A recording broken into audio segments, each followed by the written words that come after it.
The rain hammered against Marcus Thompson's windshield as he drove down the empty highway at 11:30 on a Tuesday night. His mechanic shop had kept him late again, and all he wanted was to get home to his small apartment and maybe catch the late-night sports highlights. The storm had been building all evening, turning the usual 30-minute drive into a careful crawl through sheets of water. That's when he saw her. A figure stood beside a broken-down sedan on the shoulder, completely soaked and frantically waving her arms at passing cars. Most drivers sped by without slowing down. Marcus had seen plenty of roadside breakdowns in his 15 years as a mechanic, and something about this scene made him pull over. He grabbed his rain jacket from the back seat and jogged toward the woman. She was probably in her early 30s, with dark hair plastered to her face and expensive-looking clothes that were now completely ruined. Her hands were shaking, though Marcus couldn't tell if it was from the cold or something else. "Car trouble?" he called out over the sound of the storm. The woman looked up with relief flooding her face. "Thank God someone stopped. My tire just went flat, and my phone has no signal out here." Her voice carried a slight accent he couldn't quite place, and despite being drenched, there was something polished about the way she spoke. Marcus walked around to examine the tire. The front right was completely shredded, probably from hitting debris on the wet road. "Yeah, this one's done. For you got a spare?" "I think so, but I've never changed a tire before." She wrapped her arms around herself, shivering. "I'm Elena, by the way. Elena Rodriguez." "Marcus Thompson. Let me take a look in your trunk." As Elena opened the trunk with a key that seemed to stick, Marcus noticed several expensive suitcases packed inside, along with what looked like document folders and a laptop bag. The spare tire was there, along with a jack that looked like it had never been used. "You traveling somewhere?" Marcus asked as he pulled out the tire-changing equipment. Elena hesitated for just a moment too long. "Just a business trip. I was heading to the next city when this happened." Marcus nodded and got to work. The rain made everything more difficult, but he had the flat tire off within 20 minutes. As he worked, he noticed Elena kept looking up and down the highway, as if she was expecting someone or worried about being seen. "You seem pretty nervous," Marcus said, tightening the last lug nut. "Everything okay besides the tire?" "Just tired. It's been a long day." Elena's answer came too quickly, and she immediately changed the subject. "I can't thank you enough for stopping. Most people just drove right by." "Yeah, well, my mom raised me better than that." Marcus loaded the flat tire into her trunk, careful not to disturb her belongings. That's when he noticed something odd.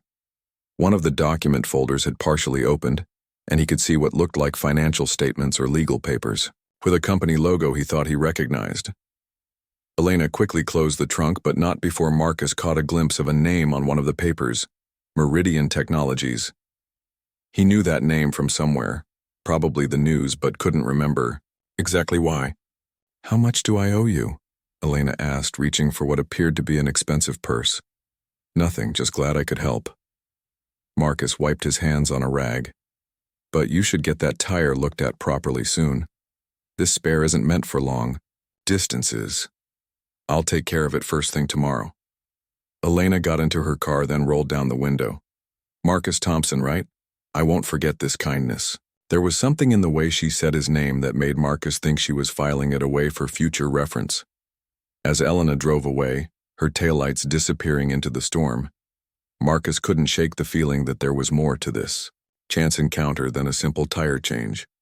The next morning at his shop, Marcus was replacing brake pads on a pickup truck when his assistant Jimmy burst through the door with his phone in hand. "Boss, you gotta see this news story. Remember that big tech company Meridian Technologies, the one that makes all those security systems for banks and government buildings?" Marcus looked up from under the hood. "Yeah, what about them?" "Their CEO just disappeared with like $1 billion. Elena Rodriguez. Look at this picture." Jimmy held up his phone, and Marcus felt his stomach drop. Staring back at him was the same face he'd seen in the rain the night before. The woman he'd helped change a tire was apparently one of the most wanted people in the country. The news report continued as Marcus stared at the screen. Elena Rodriguez had been the chief financial officer of Meridian Technologies until Days ago, when an internal audit discovered that nearly $1 billion had been transferred to offshore accounts under her authorization. The FBI had raided her home and office, but she had vanished completely. They're saying she might have fled the country already. Jimmy continued reading. Left behind her husband and 2 kids. Can you believe someone would steal that much money? Marcus said nothing, his mind racing. Elena hadn't seemed like a criminal mastermind when he met her. She'd seemed genuinely grateful, almost vulnerable. But then again, he'd never met someone who'd stolen $1 billion before. The real question was what he should do now. The news report mentioned a reward for information leading to her capture. Elena had given him her real name, and he knew what kind of car she was driving. She'd said she was heading to the next city, which meant she might still be in the area. But something didn't sit right with Marcus. In his experience, people who were running away didn't usually give their real names to strangers. And Elena seemed more frightened than guilty. There had to be more to this story than what was being reported on the news.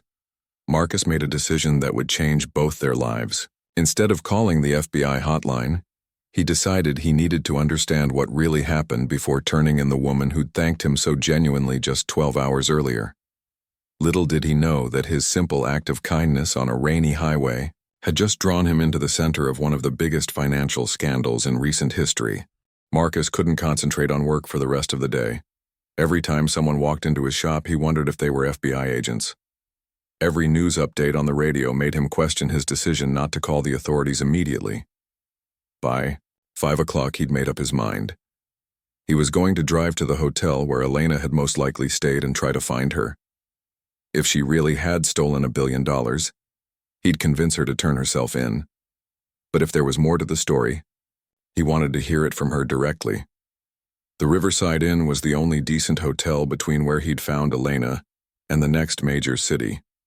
Marcus had done some work on their shuttle van a few months back, so he knew the desk clerk, Patricia. Hey Marcus, what brings you by? Patricia looked up from her computer screen. Actually, I'm looking for someone who might have checked in last night. A woman named Elena Rodriguez. Dark hair, probably seemed pretty stressed out. Patricia's expression changed immediately. You're the second person asking about her today. Some FBI agents came by around noon with her picture. Marcus felt his heart rate spike. Did they find her? She checked out early this morning, paid cash for everything. Left in a hurry according to the night manager. Patricia leaned closer and lowered her voice. Between you and me, she seemed scared, not guilty. I've seen both types come through here over the years. Did she say where she was going?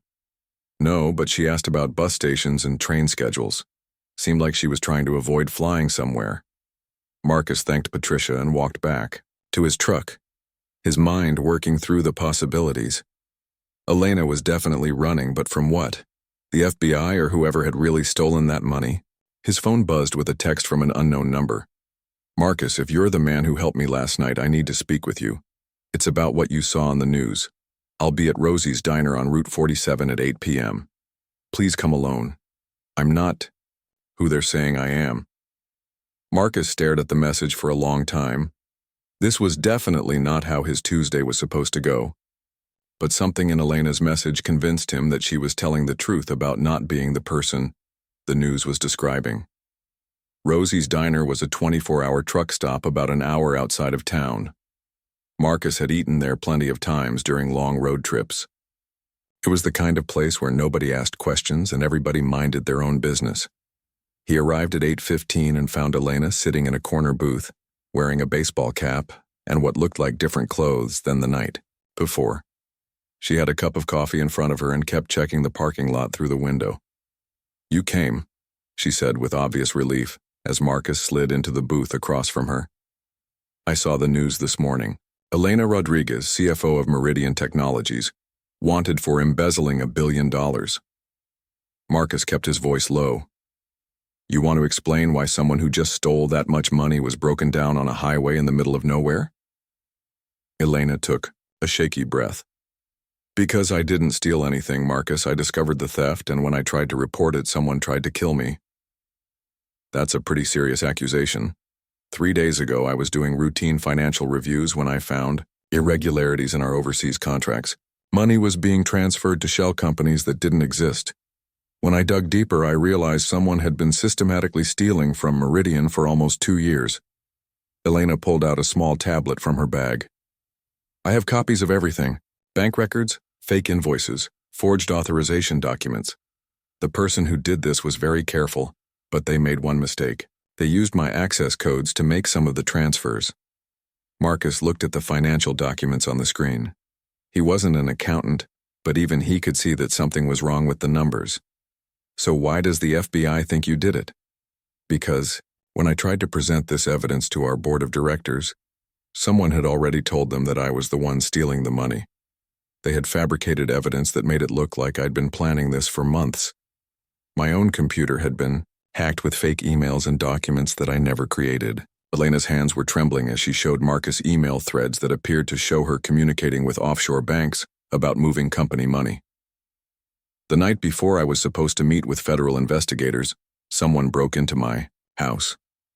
I wasn't there because I'd been staying late at the office trying to gather more evidence, but my neighbor called me and said there were men in dark suits looking through my windows with flashlights. Why didn't you just go to the FBI then? Because I realized that whoever is doing this has connections inside law enforcement. How else? Would they know exactly when the investigation was starting?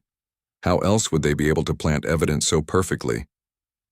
Marcus studied Elena's face. She looked exhausted and frightened, but not like someone who had just stolen $1 billion and was trying to cover it up. So you decided to run instead of fighting it in court? I decided to stay alive long enough to prove my innocence. The same day I disappeared, my assistant Rebecca Martinez died in what the police are calling a car accident. But Rebecca was the only other person who knew what I'd discovered about the missing money. This new information hit Marcus like a cold wave. If Elena was telling the truth, then she wasn't just running from embezzlement charges. She was running for her life. Do you know who's really behind this?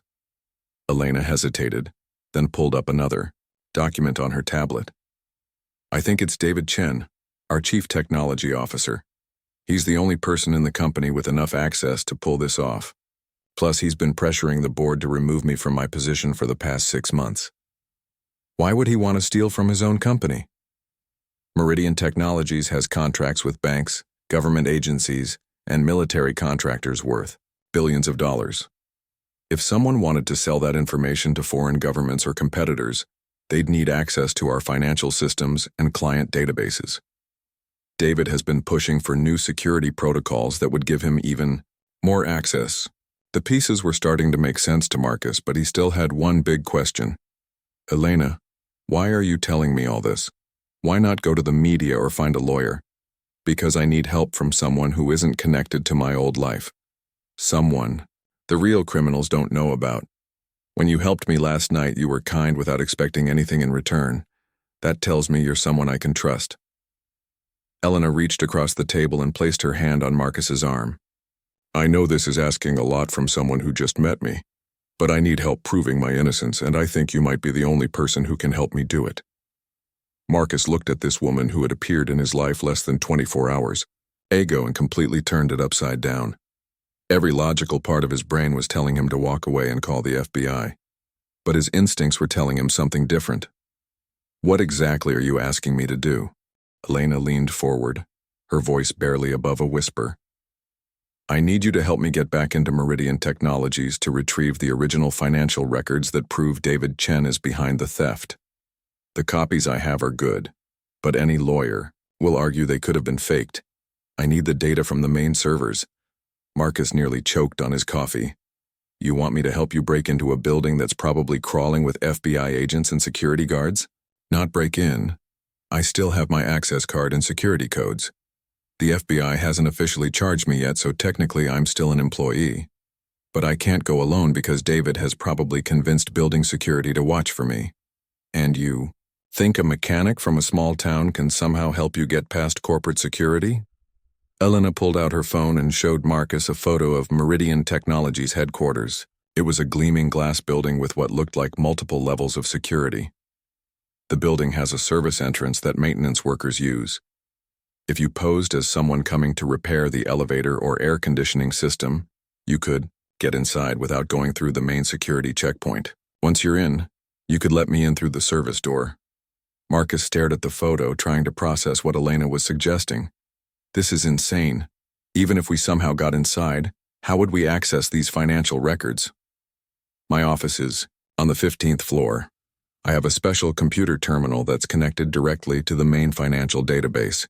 With my access codes, I can pull all the original transaction records and prove that David used my credentials to steal the money. What happens if we get caught? If we get caught, I go to prison for something I didn't do, and David Chen gets away with stealing $1 billion while probably selling state secrets to foreign governments. But if we succeed, we can expose the real criminal and save Meridian Technologies from collapse. Marcus rubbed his temples, feeling a headache coming on. 24 hours ago, his biggest worry was whether he'd have enough business to pay rent this month. Now he was being asked to become an accessory to what could be considered corporate espionage. Elena, I barely know you. How do I know you're not the real criminal trying to manipulate me into helping you destroy evidence? Elena was quiet for a long moment, then pulled out her wallet. Inside were pictures of 2 children, a boy and a girl who looked to be around 8 and 10 years old. These are my kids, Sophia and Miguel. They're staying with their grandmother in Phoenix while this mess gets sorted out. If I really had stolen $1 billion, do you think I'd be sitting in a truck stop diner asking a stranger for help? Don't you think I'd be on a beach somewhere spending that money? The photos showed Elena with the children at what looked like a school graduation and a birthday party. She looked happy and normal, not like someone planning the crime of the century. Besides, Elena continued, if I wanted to destroy evidence, I wouldn't need to break into the building. I could have done that before I left 3 days ago. Marcus studied Elena's face again. Either she was telling the truth, or she was the most convincing liar he'd ever met. But something about her desperation seemed genuine. Okay, let's say I believe you. How exactly would this plan work? Elena's shoulders relaxed slightly, the first sign of hope Marcus had seen from her. Tomorrow is Wednesday. Most of the executives will be in meetings all afternoon, and David Chen always leaves early on Wednesdays to play golf. Building security is lighter in the afternoon because most employees are at their desks working. She pulled out a piece of paper with what looked like a building layout sketched on it. The service entrance is here, on the east side of the building. Maintenance workers come and go all day, so one more wouldn't be noticed. You'd need work clothes and some kind of toolbox to look authentic. And how do I get past the security guard at the service door? There usually isn't one. The service entrance uses card access only, but I have an idea for that too. Elena showed Marcus another document on her tablet. It was an email thread between her and the building's maintenance supervisor about elevator repairs that had been scheduled for this week. These repairs were supposed to happen tomorrow. If you showed up claiming to be the repair technician, the security system would show that an elevator maintenance call was expected. Marcus shook his head. Elena, I fix cars, not elevators. If someone asks me technical questions about elevator repair, I'll be exposed immediately. You won't have to actually fix anything. Once I let you in through the service door, we'll go straight to my office. The whole thing should take 30 minutes maximum. What about security cameras? I know where all the cameras are located and I know the blind spots. Plus, if anyone reviews the footage later, they'll just see a maintenance worker and an employee going about their normal business. Marcus looked around the diner, making sure no one was listening to their conversation. A few truckers were eating at the counter and an elderly couple was sharing a piece of pie, but nobody seemed interested in their booth. Elena, if we do this and it goes wrong, both of us could end up in prison. Are you absolutely sure there's no other way to prove your innocence? I've been thinking about it for 3 days straight. The FBI is convinced I'm guilty based on the forged evidence. My own company's board of directors won't listen to me. The only way to prove David Chen is the real thief is to get the original server data that shows exactly when and how my credentials were used. Elena reached across the table and took Marcus's hand. I know I'm asking you to risk everything for someone you just met. But Marcus, you're the first person in days who's listened to my story without immediately assuming I'm lying. That has to mean something. Marcus felt the weight of the decision pressing down on him. He could walk away right now, go home to his simple life, and never think about Elena Rodriguez again, or he could help her and potentially expose one of the biggest corporate frauds in history. If I agree to help you, what happens after we get this evidence? We take it to the media and the FBI simultaneously. With the original server records, I can prove that someone else used my access codes to steal the money. Once David Chen is exposed, I can return to my life and my children. And if the evidence doesn't prove what you think it will, Elena's grip on his hand tightened. Then I'll turn myself in and face whatever consequences come. But at least I'll know I tried to clear my name. Marcus looked at this woman who had completely disrupted his quiet life in the span of one day. Every rational part of his mind was screaming at him to walk away, but there was something about Elena's story that rang true, and the thought of an innocent person going to prison while the real criminal went free bothered him more than he wanted to admit. "Okay," he said finally. "I'll help you. But we do this my way, with extra precautions to make sure we don't get caught." Elena's face lit up with relief and gratitude. "Thank you, Marcus. I promise you won't regret this." As they left the diner and went their separate ways, Marcus hoped Elena was right. Because in less than 18 hours, he was going to help a woman wanted by the FBI break into one of the most secure buildings in the state. Marcus barely slept that night. He kept running through everything that could go wrong with Elena's plan. By 6 in the morning, he was at his shop, gathering the supplies he'd need to look like a legitimate maintenance worker. He found a set of navy blue coveralls that he used for messy engine work and grabbed his largest toolbox. From his office, he took a clipboard and some official-looking repair forms that he used for warranty work. If anyone asked questions, he'd claim to be there for the elevator maintenance that Elena had shown him in the emails. At 11:30, Marcus drove to downtown area where Meridian Technologies was located. The building was even more impressive in person than in the photos Elena had shown him. 20 stories of gleaming glass and steel, with the company logo prominently displayed near the main entrance. Marcus parked 3 blocks away and walked to the building carrying his toolbox and clipboard. His heart was pounding, but he tried to look like any other maintenance worker heading to a routine job.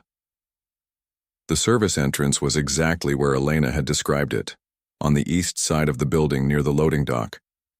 A few delivery trucks were parked nearby, and workers in coveralls were moving boxes and equipment. Marcus fit right in. He approached the service door and tried to look confident as he waited. According to Elena's plan, she would arrive at exactly noon and let him in using her access card. At 5 minutes past 12, Marcus was starting to worry that something had gone wrong. Then he saw Elena walking toward the service entrance, wearing a business suit and carrying a briefcase as if she belonged there. "Right on time," she said quietly as she swiped her access card. The door clicked open, and they both walked inside. The service area was exactly what Marcus had expected. Concrete, floors, exposed pipes, and the kind of industrial lighting he was familiar with from warehouses and factories. Elena led him to a service elevator that would take them directly to the 15th floor. "So far so good," Elena whispered as the elevator climbed. "My office is at the end of the hall. There shouldn't be many people around since most of the executives are in a board meeting right now." When the elevator doors opened, Marcus found himself in a completely different world. The executive floor had plush carpeting, expensive artwork on the walls, and floor-to-ceiling windows that offered an impressive view of the city. Elena's office was larger than Marcus's entire apartment. She had 2 computers on her desk along with stacks of financial reports and what looked like legal documents. "This is it," Elena said, turning on one of the computers. "This terminal has direct access to our main financial database. Give me about 10 minutes to download the transaction records that prove David Chen used my credentials." Marcus positioned himself near the office door, keeping watch for anyone who might be coming down the hall. Through Elena's windows, he could see the city below, completely unaware of the drama playing out 15 floors above. "How's it going?" Marcus asked after a few minutes. "I'm in the system, but there's a problem." Elena's voice was tight with concern. "Someone has been here recently. A lot of the records I expected to find have been deleted." "Deleted? What does that mean?" "It means David Chen or someone working with him has been covering their tracks." But financial systems always keep backup records even when files are deleted. I just need to access the backup servers. Elena's fingers were flying across the keyboard, navigating through screens of financial data that looked like a foreign language to Marcus. There, she said finally. I found the backup records. Look at this, Marcus. Elena turned the computer screen toward him, showing a list of financial transactions. Even though Marcus didn't understand all the technical details, he could see that large amounts of money had been transferred to accounts he'd never heard of. These transactions all show my authorization codes, Elena explained. But look at the timestamps. Several of these transfers happened when I was in meetings with other people. I have calendar records and emails that prove I was somewhere else when this money was supposedly moved. She was downloading files as fast as the computer would allow, copying everything onto a portable drive. This proves that someone else was using my access codes, Elena continued. And look at this pattern of transfers. They all happened on days when David Chen was working late in the office. Marcus was starting to understand the significance of what Elena was showing him. If she really had been set up, this evidence could clear her name and expose the real criminal. That's when they heard footsteps in the hallway outside Elena's office. Someone's coming, Marcus whispered urgently. Elena quickly closed the computer, program she'd been using, and pocketed the portable drive. The footsteps were getting closer and Marcus could hear voices. Elena Rodriguez's office is right down here, a man was saying. The FBI wants us to secure any remaining files before they come back for a more thorough search. Marcus recognized the voice from news interviews he'd seen that morning. It was David Chen, the chief technology officer that Elena suspected of framing her. Quick, is there another way out of here? Marcus whispered. Elena pointed to a door on the far side of her office. That leads to the executive conference room. If no one's using it, we can get to the other elevator bank. They could hear David Chen talking to someone right outside the office door. Elena grabbed her briefcase and a few files from her desk, while Marcus picked up his toolbox. David, are you sure Elena couldn't have hidden evidence somewhere in her office? The other person was asking. I've been through everything important, but the FBI wants to make sure we didn't miss anything. Elena Rodriguez was always very clever about hiding her tracks. Marcus and Elena made it to the conference room door just as they heard David Chen's key in the main office door. They slipped into the conference room and found themselves in an enormous meeting space with a table that could seat 30 people. Through the conference room's glass walls, Marcus could see David Chen and another man entering Elena's office. David was a thin man in an expensive suit who looked exactly like the corporate executive he was. The other man appeared to be building security. We need to get out of here now, Elena whispered. If David finds evidence that someone accessed my computer today, he'll know I'm back in the building. They made it to the other elevator without being seen, but Marcus could feel his heart racing as they descended to the ground floor. The whole operation had taken less than 20 minutes, but it felt like hours. Did you get what you needed? Marcus asked as they walked quickly toward the parking garage. Elena patted the portable drive in her pocket. I got everything. Transaction records, backup files, even some email communications between David and the offshore banks. This proves that I was framed. They were almost to Marcus's truck when Elena suddenly grabbed his arm. Wait, she said, looking around the parking garage. That car over there, the black sedan. I've seen it before. Marcus looked where Elena was pointing and saw a dark car with tinted windows parked near the garage entrance. As they watched, the car's engine started. Elena, we need to leave. Now. They got into Marcus's truck and drove out of the parking garage as quickly as possible, without attracting attention. The black sedan followed them, staying about 3 cars behind. Someone knows we were here, Elena said, watching the side mirror. David must have had people watching the building. Marcus took several random turns through the downtown area, but the sedan stayed with them. Whoever was following them was professional and patient. Elena, we have the evidence you needed. Now what's the plan? Elena was already pulling out her phone. We're going to the FBI field office right now. With these financial records, I can prove my innocence and expose David Chen as the real criminal.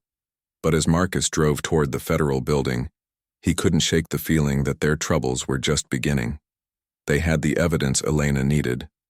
But someone clearly knew they had it, and that someone was following them through the city, getting closer with every turn. The black sedan was still following them as Marcus pulled into the parking lot of the FBI field office. Elena had called ahead and spoken to Agent Sarah Mitchell, who had agreed to meet with them immediately after hearing that Elena had new evidence. "Are you ready for this?"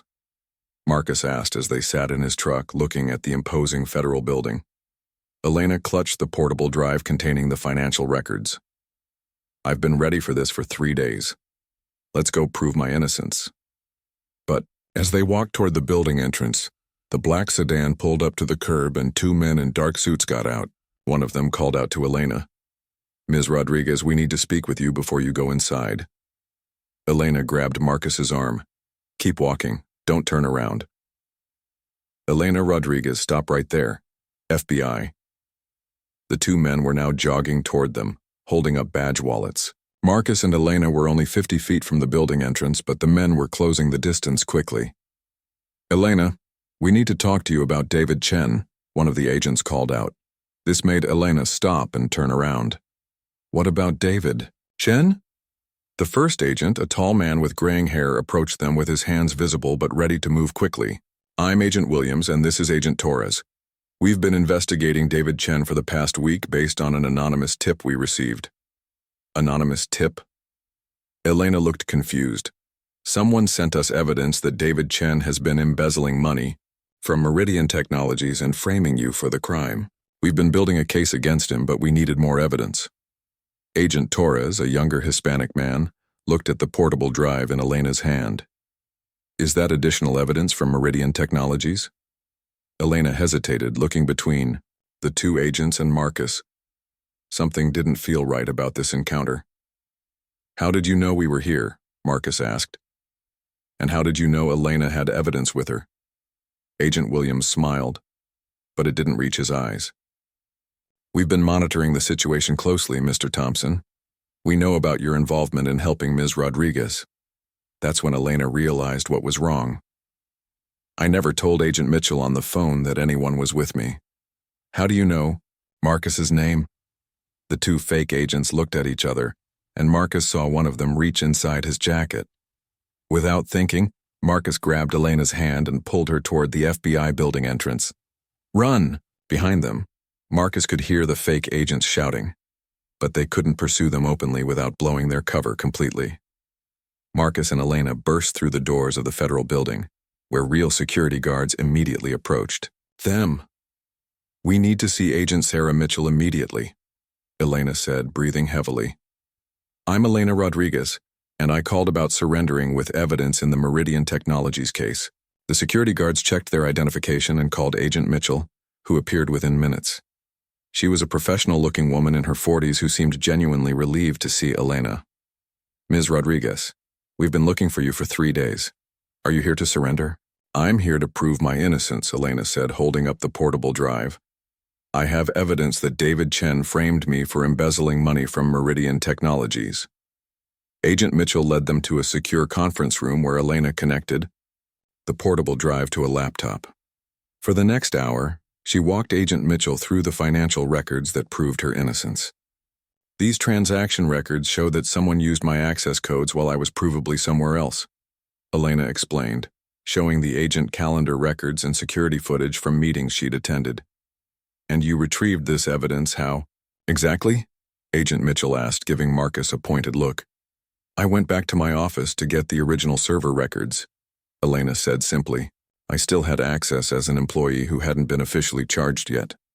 Agent Mitchell studied the financial data carefully. "This is compelling evidence, Ms. Rodriguez, but I have to ask about the 2 men who were following you outside. My security team reported that 2 individuals claiming to be FBI agents approached you in our parking lot." "They weren't real FBI agents," Marcus said. "They knew details about us that they shouldn't have known, and they seemed more interested in stopping Elena from bringing you this evidence than in helping with the investigation." "That's very concerning. It suggests that whoever is really behind this theft has connections that run deeper than we initially thought." Agent Mitchell made several phone calls while Elena and Marcus waited. When she returned, she had a grim expression on her face. I've just spoken with our cybercrime unit. They've been investigating unusual activity in several major financial institutions over the past 6 months. It appears that Meridian Technologies' security systems may have been compromised to steal information from the banks and government agencies that use their services. What does that? 6 months later, Marcus was finishing up work on a classic Mustang restoration when his phone rang. The number was familiar now, though it still surprised him sometimes when Elena called. "Marcus, are you watching the news?" Elena's voice carried excitement mixed with relief. "Not yet. What's happening?" "David Chen just pleaded guilty to all charges. 25 years in federal prison for espionage, embezzlement, and conspiracy. It's finally over." Marcus wiped his hands on a shop rag and walked to the small television in his office. The news was indeed covering David Chen's sentencing, along with footage of the Meridian Technologies building, where their adventure had begun. "How are you feeling about it?" Marcus asked. "Relieved, vindicated, ready to move forward with my life." Elena paused. "Marcus, I have something important to tell you." "What's that?" "The FBI recovered most of the stolen money, and Meridian Technologies is paying a substantial reward to the people who helped expose the conspiracy. Your share is being deposited into your account today." Marcus looked around his small garage, thinking about the expansion plans he'd been putting off for years due to lack of funds. "Elena, I didn't help you for money." "I know that. But you risked everything to help a stranger, and that deserves to be rewarded. Besides, I have bigger news." "Bigger than David Chen going to prison?" "The board of directors at Meridian Technologies has offered me a position as chief executive officer. They want me to rebuild the company's reputation and implement new security measures to prevent this from ever happening again." Marcus felt genuinely happy for Elena. She'd gone from being a wanted fugitive to being offered the top position at a major corporation. "Are you going to take it?" "I already did. But here's the thing, Marcus. I need people I can trust in important positions. People with integrity who won't be tempted by money or power." Marcus had a feeling he knew where this conversation was heading. "Elena, I'm a mechanic. I fix cars and trucks. I don't know anything about running a technology company. You know about problem solving, about working with your hands, about treating people fairly. Those are exactly the qualities I need in a head of facilities and security operations. You're offering me a job. I'm offering you a career. Meridian Technologies needs someone to oversee all of our physical security, building maintenance, and facility operations across 12 locations. It's a 6-figure salary with benefits, and you'd be working with people you can trust." Marcus sat down in his office chair, trying to process this unexpected opportunity. 6 months ago, he'd been worried about making rent. Now he was being offered an executive position at a major corporation. "Elena, I appreciate the offer, but I have a business here. Customers who depend on me. Keep the garage if you want. Hire a manager to run it for you. But Marcus, you helped save national security and exposed a billion-dollar conspiracy. Don't you think it's time to do something bigger with your talents?" Through his office window, Marcus could see the small town where he'd lived his entire life. It was comfortable and familiar. But Elena was right about one thing. He had discovered that he was capable of much more than he'd ever imagined. "Can I think about it?" "Of course. But don't think too long. I start my new position next month, and I need good people around me." After Elena hung up, Marcus walked outside and looked at his garage with new eyes. He'd built a decent business here, but it had never been about changing the world or making a real difference in people's lives. His phone buzzed with a text message from his bank, confirming that a substantial reward payment had been deposited into his account. More money than he'd ever seen at one time. That evening, Marcus drove to the spot on the highway where he'd first encountered Elena 6 months earlier. It was a clear night this time, with stars visible in the dark sky. He thought about the chain of events that had started with a simple decision to help someone change a tire. His phone rang again. This time it was Jimmy, his assistant at the garage. "Boss, there's a reporter here from 60 Minutes. She wants to interview you about the Meridian Technologies case for a story they're doing about ordinary people who uncover major crimes." Marcus sighed. The media attention had been constant for months, even though he'd tried to keep a low profile. Tell her I'll call her back tomorrow, Jimmy. Will do. But boss, she mentioned something about a book deal. Publishers are interested in your story. After Jimmy hung up, Marcus realized that his quiet life was never going to be the same, regardless of what decision he made about Elena's job offer. The story of the mechanic who helped expose a billion-dollar conspiracy had captured the public imagination. But more importantly, he'd learned something about himself during those intense few days with Elena. He was capable of making difficult decisions under pressure, of helping people in crisis, and of seeing complex situations clearly when others were confused. The next morning, Marcus called Elena back. I've made my decision about the job offer, and I'll take it, but with conditions. I want to keep my garage and hire someone to manage it, and I want to bring Jimmy with me as part of my security team. He's loyal and smart, and I trust him. Elena's laugh was warm and genuine. Done. Welcome to Meridian Technologies, Marcus Thompson. Just promise me something, Elena.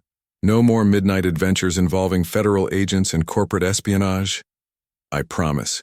From now on, the most exciting thing in our lives will be quarterly board meetings and annual security reviews. Marcus wasn't entirely sure he believed that.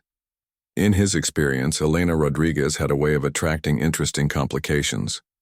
But he'd also learned that sometimes the most important moments in life came from unexpected directions. As he locked up his garage that evening and drove home to start planning his new career, Marcus reflected on how much his life had changed since that rainy Tuesday night. He'd helped save an innocent person, exposed a national security threat, and discovered capabilities he never knew he possessed. But most importantly, he'd learned that sometimes the right thing to do is to stop and help a stranger, even when it's inconvenient and potentially dangerous. You never know when that simple act of kindness might change both of your lives forever. The tire that had brought Elena into his life had been just the beginning of a much larger journey. And as Marcus began planning his transition from small-town mechanic to corporate security executive, he knew that the best was yet to come.